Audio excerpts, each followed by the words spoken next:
Ade Armando dihinakan Allah.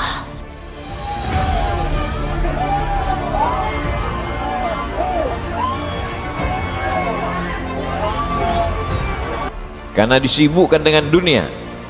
Mereka adalah orang-orang yang menyesal ketika menghadap Allah. Mereka berkata, Rabbana ya Allah, absarna, mata kami sudah melihat azab, wa sami'na, telinga kami sudah mendengar pekikan teriakan azab, farji'na, balikkan lagi kami ke dunia, kembalikan kami dalam kehidupan, inna muqinun, kami yakin seyakin-yakinnya.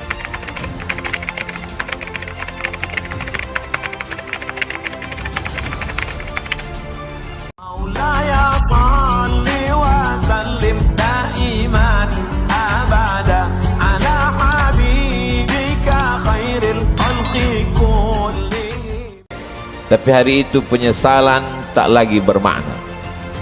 Berapa banyak orang yang sampai hari ini masih hidup, tapi dicabut Allah subhanahu wa ta'ala nikmat iman dan Islam. Sakit bukanlah azab. Berapa banyak orang yang sakit, la yusibul mu'min min nasabin wala wasabin wala saqamin wala syaukin yastakuha, demam, risau, gundah gulana, sampai duri yang menusuk tapak kaki. Sesungguhnya itu adalah cara Allah ingin menghapuskan dosa-dosa. Ada orang-orang yang silap, salah dan berdosa, lalu Allah sayang kepadanya. Innallaha idza ahabba qauman ibtalahum. Kalau Allah sayang kepada kaum itu, Allah uji dia dengan penyakit, lalu Allah bersihkan dia hatta yamshi 'alal ardi makanan alaihi khati'ah, sampai dia berjalan di atas muka bumi tidak lagi ada dosanya walaupun sebesar debu, bersih sebersih-bersihnya. Tapi terkadang pandangan manusia berbeda dengan pandangan Allah subhanahu wa ta'ala. Allah menguji manusia membuat derajatnya naik, Allah menguji manusia membuat dosanya hilang, Allah menguji manusia membuat dia sabar, dan ketika dia sabar Allah berikan balasan, innama yuwaffas sabiruna ajrahum bighairi hisab.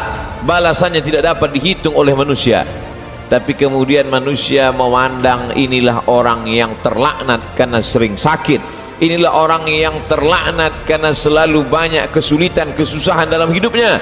Padahal orang yang terlaknat adalah orang yang ketika diberikan nikmat, manusia menganggap, menyangka itu nikmat, padahal itu hanyalah azab yang tertunda.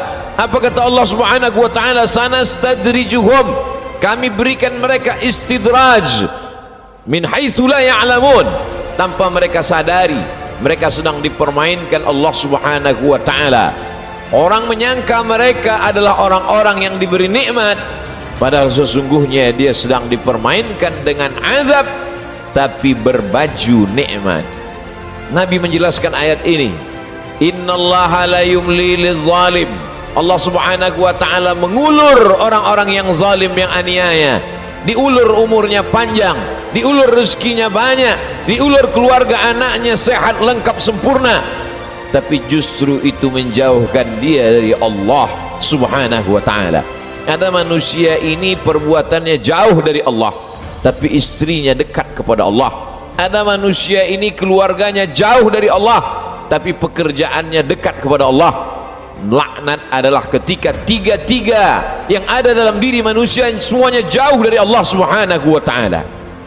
Tabbat syada abi lahab wa tab, Abu Lahab dilaknat Allah. Apa yang pertama jauh dari Allah subhanahu wa ta'ala? Ma aghna anhu maluhu, hartanya yang banyak justru membuat dia semakin jauh dari Allah. Wa ma kasab, usahanya, pekerjaannya, perbuatannya, aktivitasnya juga membuatnya jauh dari Allah. Wa mra'atuhu hammalatal hatab, perempuan yang mendampingi dirinya juga membuat dia semakin jauh dari Allah subhanahu wa ta'ala. Jangan sampai kita salah pandang. Karena salah berfikir, maka kita akan salah melihat, salah berbicara, akhirnya kita akan su'uzan kepada Allah subhanahu wa ta'ala. Di mana keadilan Allah? Mengapa orang yang tidak berbuat pahala, tidak pernah berbuat sedekah, tidak pernah melaksanakan salat, badannya sehat, umurnya panjang, rezekinya melimpah, di mana keadilan Allah? Salah paham, salah fikir, salah pandang, salah bicara. Padahal sesungguhnya Allah Subhanahu wa ta'ala sedang berbuat seadil-adilnya. Ada orang-orang yang salah, diberikan Allah ujian sakit, lalu kemudian hapus dosanya, bersih dia menghadap Allah. Tapi ada orang-orang yang salah, karena dia tahu perbuatan itu salah, dia teruskan dalam kesalahannya. Mereka tidak kafir, mereka disebut dengan fasik. Yudhillu bihi katsira, banyak orang yang disesatkan Allah. Wa yahdi bihi katsira, banyak orang yang diberi hidayah oleh Allah. Siapa itu orang yang disesatkan Allah? Wa ma yudhillu bihi illa al-fasiqin, yang disesatkan Allah adalah mereka yang fasik. Siapa itu orang fasik? Orang yang tahu bahwa perbuatan itu salah, dia lakukan kesalahan itu dengan penuh kesadaran.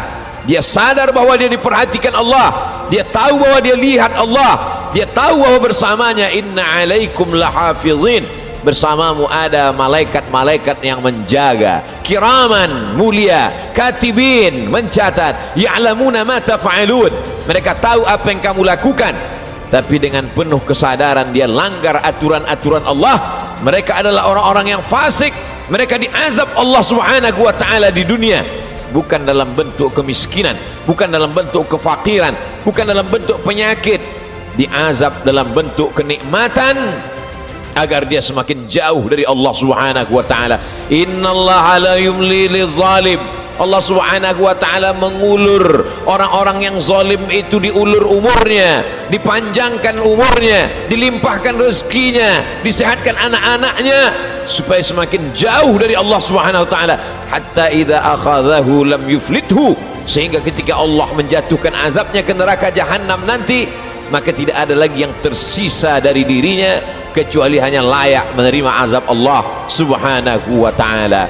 Innallaha la yazlimu mithqala dzarrah, Allah tidak pernah berbuat zalim, aniaya, walaupun sebesar biji sawi, sebesar ujung rambut, sebesar ujung tombak, sebesar mata kail pancing, sebesar butiran debu, sebesar tapak kaki semut yang hitam di atas batu yang hitam di tengah malam yang kelam.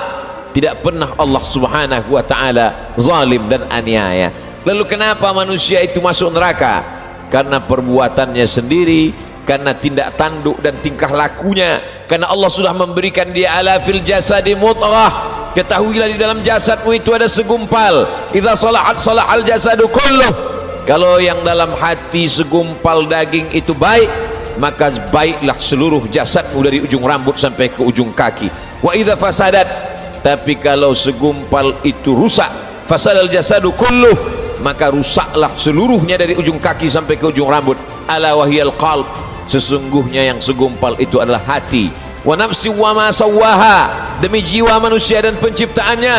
Fa alhamaha fujuraha, Allah berikan jalan fujur, jahat, buruk, hitam, bengkok. Wa taqwaha, Allah berikan jalan yang lurus, baik, saleh. Maka kemudian tinggal manusia memilih. Manusia memilih. Qad aflaha man zakkaha, beruntunglah orang yang mensucikan hatinya, lalu dia memilih jalan yang diberikan Allah Subhanahu wa ta'ala.